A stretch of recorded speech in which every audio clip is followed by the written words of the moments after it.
Hello, Ken Barron. I'm with the National Association of Black and White Men Together. And today, I hope you're all in good health because that's one of the topics, along with tariffs and troops in the streets, that I want to talk about. In March, Democrats shrank away from confrontation under the threat of a government shutdown.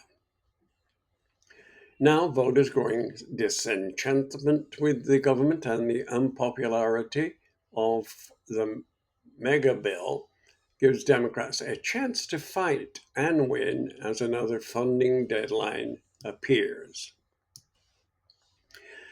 By demanding action on popular policies, Democrats could execute a delicate maneuver where they avoid blame for a shutdown while benefiting from the negotiations to end it. Backing off to avoid a shutdown would depress the Democratic base and signal capitulation to an increasingly authoritative regime. One instructive precedent comes from the 1995 to 1996 shutdown when right wing Republicans took control of both houses of Congress for the first time in 40 years. A battered President Nixon later pleaded with the reporters that he was still relevant, which sounds a little bit like today's congressional Democrats. Yet, when the shutdown ended in early 1996, President Clinton had won big. How? Well, Clinton boiled down his dozens of wordy policy positions to what his aides called MMEE: Medicare, Medicaid, education, and the environment. Intense focus on those four popular Democratic positions powered Clinton's shutdown comeback and his re-election that fall. Now, Democrats have a big edge on what's being seen as the number one problem in America: affordability.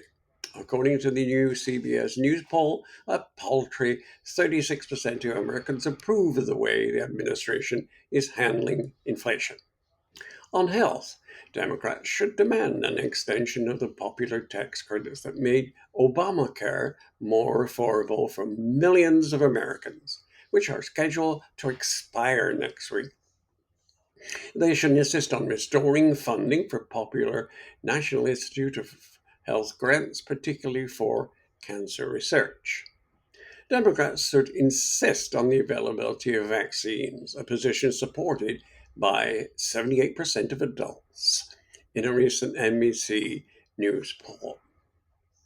On tariffs, Democrats should demand that almost all tariffs be approved by Congress.